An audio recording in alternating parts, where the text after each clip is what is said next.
اسم النادي الاهلي كبير، وانتوا النهارده صغار في ارضيه الملعب. انتوا النهارده مش رجال في ارضيه الملعب. فين الاصرار والعزيمه؟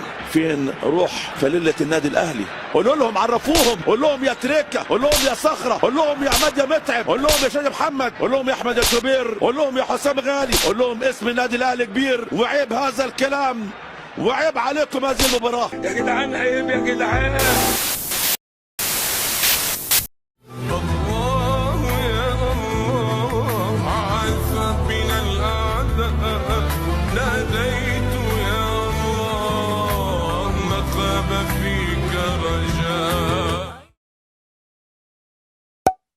في الأول هتفتكرها فضيحة وعار على النادي الأهلي، والزملكاوية بيعايروا بيها الأهلاوية عشان دي كانت نتيجة كارثية. نبي حلوة الأغنية. ولكن في الحقيقة هي هزيمة فارقة في تاريخ الأهلي، وكانت مهمة جدا لتصحيح المسار عشان الأهلي يرجع يسيطر على أفريقيا من تاني. تعالوا نشوف الحكاية دي ونشوف إيه اللي حصل في الماتش ده.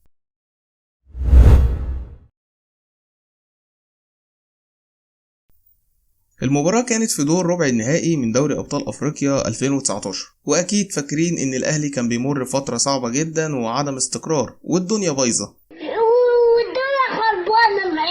مدرب الأهلي كان مارتن لاسارتي، وكان نازل الماتش بتشكيلة دفاعية. ماتش في غابات جنوب أفريقيا ساعة العصرية، وشمس وفرهدة بقى وتلزيق وقرف، ده أنا ببقى حران وأنا بتفرج، ما بالك بقى اللي بيلعبوا. حرام يا عم الحاج. بداية المباراة كانت بشكل طبيعي، جس نبض من الفرقتين عادي جدا، وبعكس تشكيلة الأهلي اللي قلنا عليها دفاعية، لقينا اللعيبة بيحاولوا من بدري وبيستغلوا الطاقة اللي عندهم. بس برضو انت عارف قد ايه الماتش صعب، قدامك فرقة تقيلة وكلها لعيبة كورة بجد، وكمان الظروف مش متعود عليها، وصوت الجمهور أكيد عامل ضغط كبير. بس البداية برضو مبشرة بالنسبة للأهلي لحد الدقيقة 14. سرحان غريب في دفاع الأهلي اتسبب في الجون الأول لصن داونز.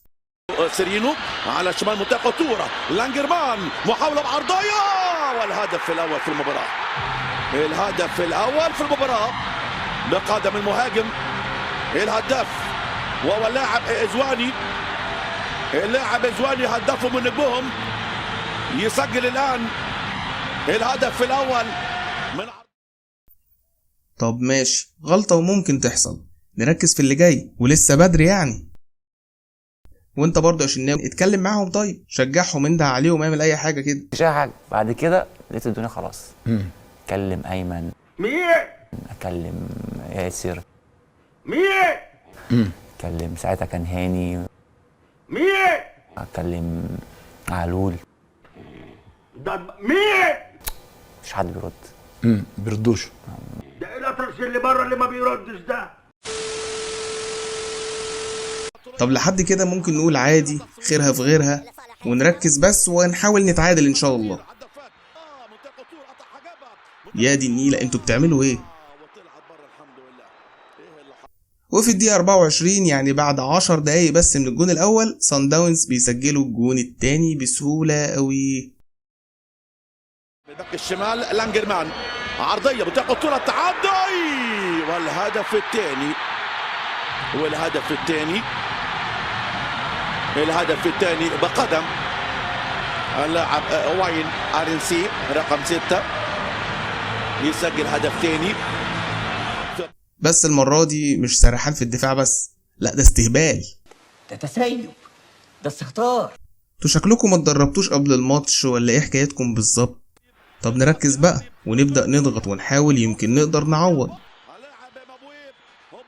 يا نهار ابيض، ده صن داونز هم اللي عايزين يعوضوا، تقريبا مش مكفيهم 2 بس. ما بقاش الاهلي عارف يلعب خالص، وكلها محاولات طايشه، مقابل بقى ان الفريق اللي محدش قادر عليه ده سايق فيها ومش عايز يسكت ولا يهدى.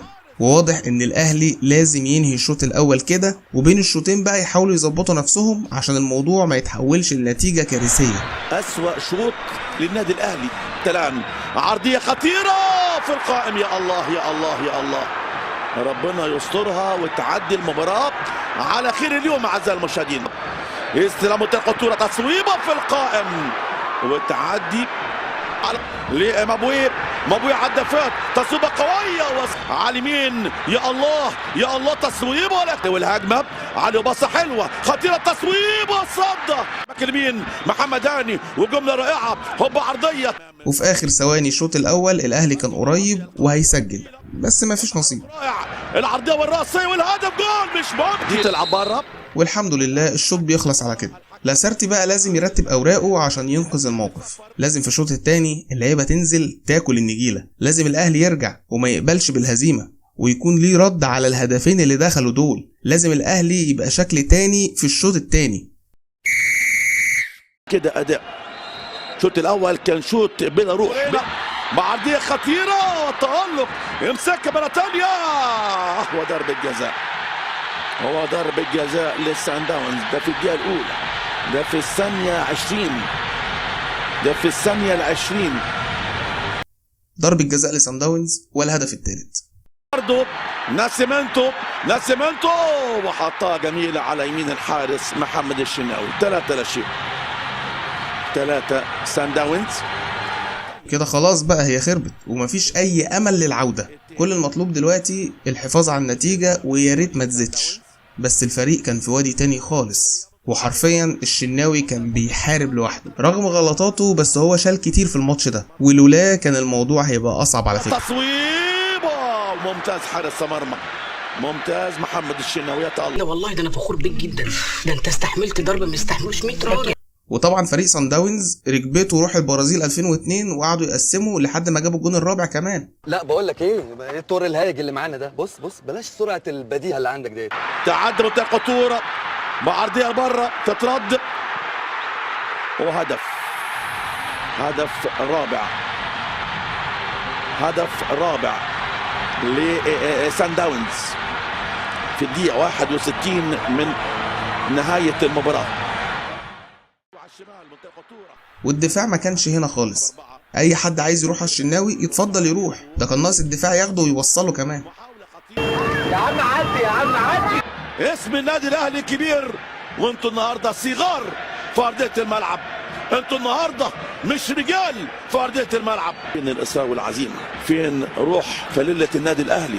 قولوا لهم، عرفوهم، قول لهم يا تريكه، قول لهم يا صخره، قول لهم يا عماد يا متعب، قول لهم يا شادي محمد، قول لهم يا احمد الكبير، قول لهم يا حسام غالي، قول لهم اسم النادي الاهلي كبير وعيب هذا الكلام وعيب عليكم هذه المباراه. يا جدعان عيب يا جدعان. الراجل يئس خلاص وقال كلام يوصف بيه كل الاهلاويه اثناء الصدمه الغريبه دي. طبعا مش محتاج اقولك ان الخامس جه متاخر. على اليمين سرعه خطيره وهدف خامس في المباراه. هدف خامس في المباراه. انا معرفش الفورة من كام مع العيال دي، دول حصينة مش بني ادمين. 5-0 هدف في الدقيقه 82 المتقدم الخماسيه. تصويبه طلع والان حكم اللقب يصفر بنهايه المباراه وفوز كبير باداء كبير وفوز مستحق.